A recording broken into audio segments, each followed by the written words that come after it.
Mall staff tell me it's hard to estimate just how many people are here handing over their credit cards, and while it may seem crowded, shoppers tell me across the board it's been pretty tame. And what we're learning, Amanda Hine was here at Starter's Pub with 3 other men for a pay-per-view event. That's when police say she gave birth to a baby boy, then killed him. And police say this guy's walking into stores with a $100 bill and then leaving with almost $200. It happened here at this pizza place behind me.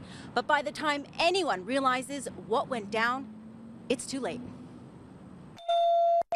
She'll count the change out to herself. This may look like a normal sales transaction inside Joy's Hallmark on North Maple Avenue in Evesham Township, but watch carefully. Police say this con man scammed the card store out of $100. The woman that works for us feels horrible because when you look at it on video, it looks too easy. Police explain this guy's targeted at least 4 South Jersey stores in 5 days, tricking the salespeople all the same way. Here's how investigators say it goes down.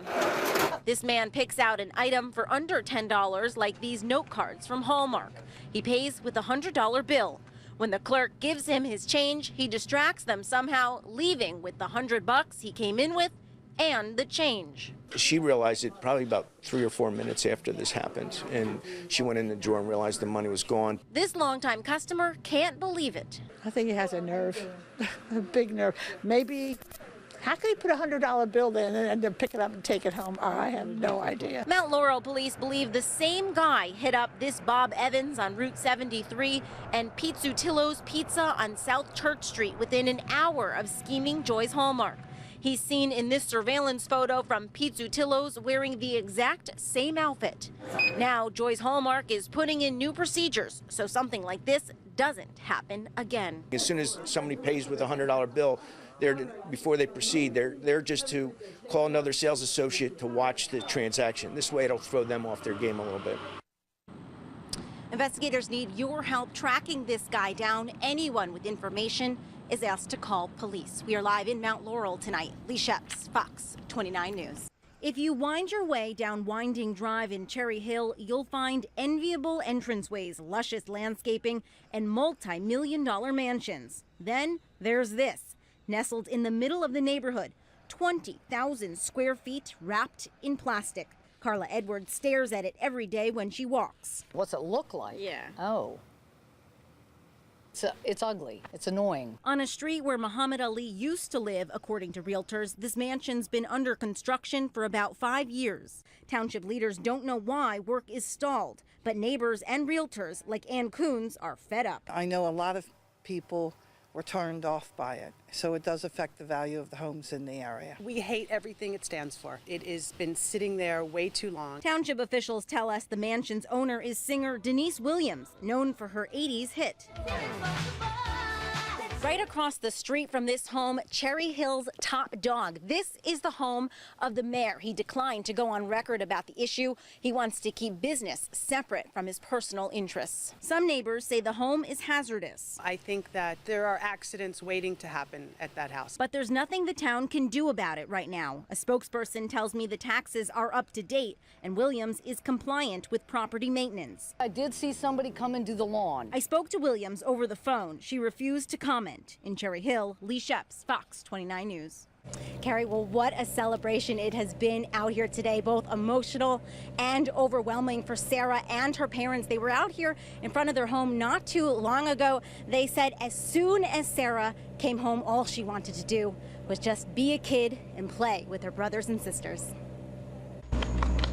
You can feel the excitement as 11-year-old Sarah Murnahan waves hello from her front doorsteps. A miracle came true for her. We're very proud of what Sarah's achieved, and she's been so strong, and she's really done so much to get herself here to getting home today. Only our cameras captured little Sarah arriving at her Newtown Square home for the first time Tuesday morning. Welcome home, Sarah. She was fighting for her life in the hospital over the last 6 months. Sarah was welcomed by balloons and colorful signs, as well as family, friends, and neighbors like Nicole Schmidt. We waved to her, yeah. Yeah, she looked great. She looked happy. She was smiling. We first met Sarah when she was 10 years old, dying from cystic fibrosis. Donor rules prevented her from being on the adult transplant list since she was under the age of 12. That rule was eventually suspended by a judge. A major milestone came this summer when she got the double lung transplant surgery, but they failed her. Days later, she got a second set. From there, Sarah was on the road to recovery. We've all been rooting for Sarah too, so it was personally emotional too, just to see her to make it. You know, there was many times where, you know, we were nervous that the homecoming might not have been so happy. Back at home, Sarah's mother shares this message with the millions of people who've fallen in love with her little girl. Without people like her donors, you know, we wouldn't have any of this. So, you know, we have this great future in front of us. From here, Sarah's recovery is now focused on building muscle strength. She'll go to physical therapy 4 times a week. She also wants to start doing the things she used to, like horseback riding and playing soccer. And in 2 weeks, she's also going to start something else. I'll tell you what that is coming up at 6. We are live in Newtown Square tonight. Leigh Scheps, Fox 29 News. Yeah, Joyce, they actually had to close the rink down because it was so warm out. The ice melted. We took a tour of the city today to see just how folks were braving the warm weather.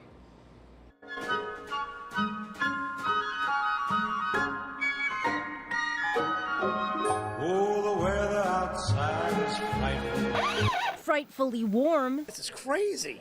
I mean, it's 70 degrees. It's almost Christmas. It's insane.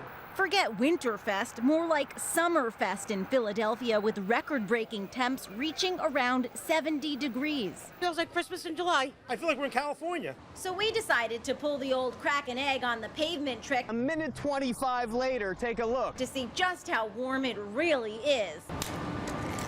And we waited and waited and waited. We'll get back to that later. So how warm was it? We caught some folks cooling off with cold beverages. I know, we were saying December 22nd and we already have an iced coffee. It was great. Others wore tank tops and t-shirts. Ed Mazzilli braved Love Park in shorts.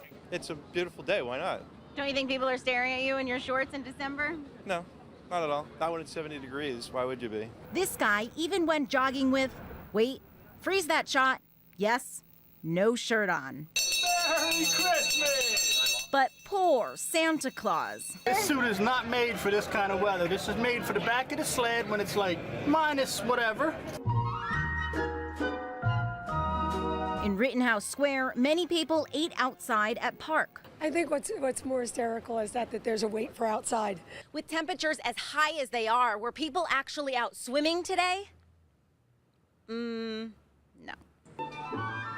This 9-year-old did make a splash at the river rink on Penn's Landing. I mean, ice skating pond. If you're going really fast right here, like the water will go up to my face. It was so warm out that the ice melted. We have our chiller going at 8 degrees, but unfortunately you can't fight Mother Nature.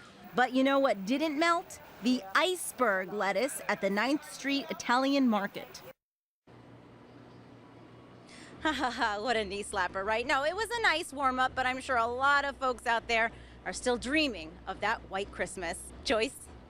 Okay, Leigh, what happened to the egg that was on the pavement? Joyce, I don't even know why we bothered. We knew nothing would happen with it. Okay. I don't know what to tell you. It was still an egg.